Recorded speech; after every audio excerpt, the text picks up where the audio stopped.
ইসলামে ইমানের স্থান সর্বপ্রথম, তারপরই হচ্ছে ইসলাম। ইমান আগে, তারপরে কি? ইসলাম।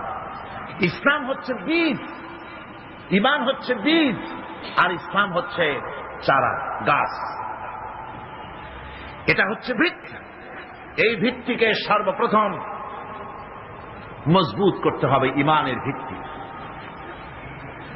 ইমানের ভিত্তি দুনিয়ায় ইমানের আহ্বান জানাবার জন্যই আল্লাহ রাব্বুল আলামিন সমস্ত নবী এবং রাসূলদেরকে পৃথিবীতে পাঠিয়েছেন ইমানের আহ্বানের জন্য। দুনিয়ার সমস্ত নবীদের দাওয়াত ছিল ইমানের দাওয়াত। কিসের দাওয়াত? এই ইমানের দাবিটা আসছে, এই দাওয়াতটা এসেছে আল্লাহর কাছ থেকে। কার কাছ থেকে? দেখুন, পৃথিবীর ভিতরে কোন নবীদের কথার সাথে আরেকজন নবীর কথার কোন বৈপরীত্য হয় নাই। সমস্ত নবীদের কথা একরকম ছিল। কয় রকম? একজন নবীর সঙ্গে তার বক্তব্যের সাথে আরেকজন নবীর বক্তব্যের কোন গুণগত মৌলিক কোন পার্থক্য ঘটে নাই, অসঙ্গতি হয় নাই। কারণ নবীরা, আম্বিয়া আলাইহিমুস সালাম, নিজেরা বানিয়ে কথা রচনা করে তারা মানুষের সামনে পেশ করে নাই।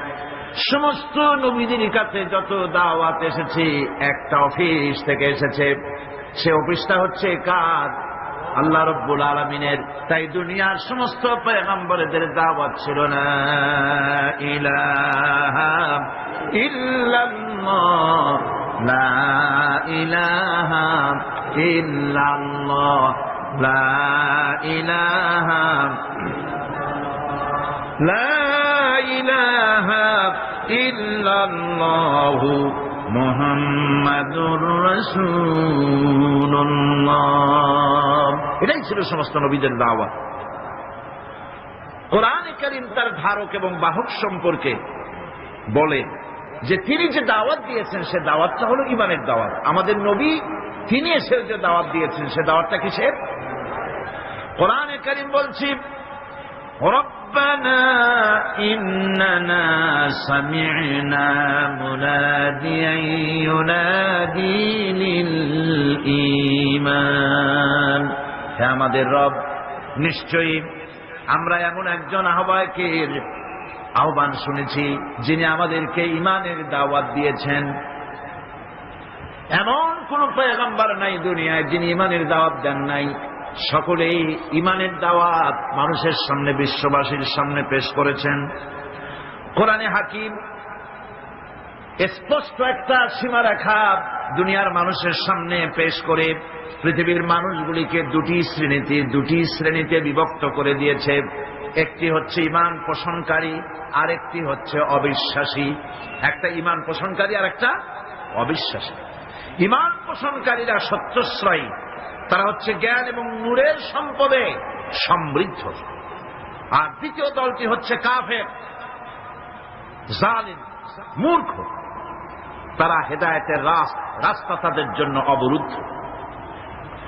কোরআনে কারীম এই দুইটি দল সম্পর্কে উল্লেখ করতেছেন, মাসালুল ফারিকাইনি কাল আ'মা ওয়াল আসাম্মি ওয়াল বাসীরি ওয়াস সামিঈ হাল ইয়াস্তাবিয়ানি মাসালান আফালা।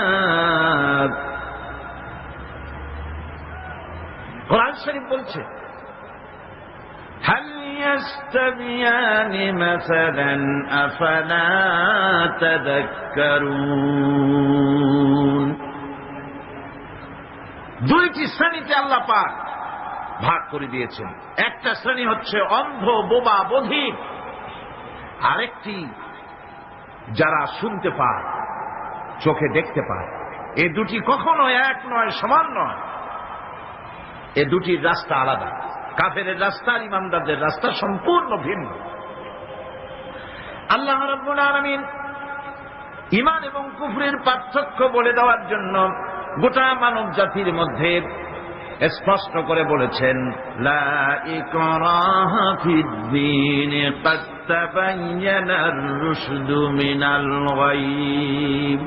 দ্বীনের ব্যাপারে জোর জবরদস্তি নেই, এখানে হেদায়েতের পথ এবং গোমরাহি, হেদায়েতকে গোমরাহির পথ থেকে সম্পূর্ণ আলাদা করে দেওয়া হয়েছে। লা ইকরাহা ফিদ্দীন, দ্বীনের ব্যাপারে কোনো জোর জবরদস্তি নাই। যারা ধর্মনিরপেক্ষবাদী তারা এই আয়াতটাকে নিজেদের মতবাদকে প্রতিষ্ঠার লক্ষ্যে অনেক সময় কাজে লাগায়। দুটি আয়াতকে তারা বেশি ব্যবহার করে। একটা হচ্ছে লাকুম দীনুকুম ওলিয়া দীন, আর একটা হচ্ছে লা ইকরাহা ফিদ্দীন। এই দুইটি আয়াতকে ধর্মনিরপেক্ষবাদীরা ব্যবহার করে।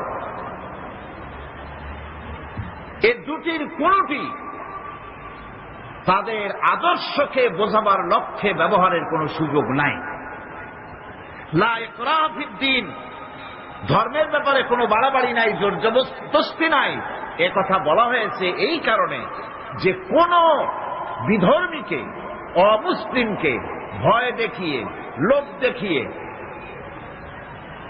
অথবা কোন ক্রমে কোন প্রকার চাপ সৃষ্টি করে তাকে মুসলমান বানানো যাবে না। এমনকি সূরা তওবার মধ্যে এসেছে, যুদ্ধ চলাকালীন সময়, জিহাদ চলাকালীন সময় কোন অমুসলিম যদি ইসলাম জানার জন্য তোমাদের তাঁবুতে আসে, তাহলে তুমি তাকে ইসলাম বুঝাও। ইসলাম শোনার পরে যদি মেনে নেয় ভালো কথা, আর যদি না মানে তাকে তার তাঁবু পর্যন্ত ফিরে যেতে দাও। মাঝপথে তাকে আক্রমণ করা যাবে না। ধর্মের ব্যাপারে কোনো বাড়াবাড়ি নাই। লা ইকরাহা ফিদ্দীন, এর দ্বারা ধর্মনিরপেক্ষতার কোনো কথা বোঝানো হয়নি। আর লাকুম দীনুকুম ওয়ালিয়া দীন, এটা ছিল কাফেরদের সেই বক্তব্যের প্রেক্ষিতে যেখানে কাফেররা বলেছিল মুহাম্মদ সাল্লাল্লাহু আলাইহি ওয়াসাল্লাম, আসুন আমরা এক কাজ করি, সেটা হলো ধর্ম নিয়ে আমাদের মধ্যে যে বাকবিতণ্ডা হচ্ছে, আমরা ধর্মকে 50-50 ভাগ করে দিই। কিছুদিন আমরা গিয়া আপনার আল্লাহরে সেজদা দেই, আর কিছুদিন আপনারা আমাদের মূর্তিগুলিকে প্রণাম করুন। এই প্রস্তাব যখন রাখল, আল্লাহ রাব্বুল আলামিন সূরা কাফিরুন অবতীর্ণ করে দিলেন, কুল ইয়া আইয়ুহাল কাফিরুন লা আ'বুদু মা তা'বুদুন। হে কাফেরেরা, হে অবিশ্বাসীরা, নবী আপনি বলুন, হে অবিশ্বাসীরা, তোমরা যার ইবাদত করো আমরা তার ইবাদত করি না, আবার আমরা যার ইবাদত করি তোমরাও তার ইবাদত করো না। সুতরাং লাকুম দীনুকুম ওয়ালিয়া দীন, সুতরাং তোমাদের দিন তোমাদের জন্য, আমাদের দিন আমাদের জন্য। এখানে নিরপেক্ষতার কথা বলা হয় না, এখানে পক্ষের কথা বলা হয়েছে। কিসের পক্ষ? ধর্মের পক্ষ। কিসের পক্ষ? হিন্দু, খ্রিস্টান, বৌদ্ধ, তোমরা তোমাদের ধর্মের পক্ষে থাকো। মুসলমান, তোমরা তোমাদের ধর্মের পক্ষে থাকো। ধর্মের ব্যাপারে নিরপেক্ষ হওয়ার কোন সুযোগ নাই। হাসায় কি সুযোগ? আমি পার্লামেন্টে বলেছি এই কথা, যে একটা ধর্মের উপরে বিশ্বাস করে নিজেকে একটা ধর্মের পক্ষের ব্যক্তি হিসাবে ঘোষণা করে কেউ বলছে, দাবি করছে আমি হিন্দু, কেউ বলছে আমি বৌদ্ধ, কেউ বলছে আমি খ্রিস্টান, কেউ বলছে আমি মুসলমান। নিজেকে একটা ধর্মের বিশ্বাসী ঘোষণা করার পর আমি ধর্মনিরপেক্ষ, এই কথাটা মিথ্যা, বানোয়াট, জালিয়াতি, প্রতারণা, মুনাফিক। কোন ধর্মের অনুসারী ব্যক্তি ধর্মনিরপেক্ষ হতে পারে না। কেবলমাত্র নাস্তিক, যারা আল্লাহরে মানে না, আল্লাহকে স্বীকার করে না, ওরা বলতে পারে আমরা ধর্মনিরপেক্ষ, ধর্মের ব্যাপারে আমরা নিরপেক্ষ, গুলো মানি না, বিশ্বাস করি না। কিন্তু যারা ধর্মে মানে, সেদের যে ধর্মেরই হোক না কেন, সে ব্যক্তি ধর্মনিরপেক্ষ যদি দাবি করে, এটা মিথ্যে কথা, এটা মুনাফিকি ছাড়া আর কিছু হতে পারে না। মুসলমানকে, যে কোনো জাতিকে যে ধর্মে আছে ধর্মের পক্ষে থাকায় কথাই বলা হচ্ছে। এখন আমি বলতেছিলাম ইমানের কথা। ইমান আগে আনতে হবে।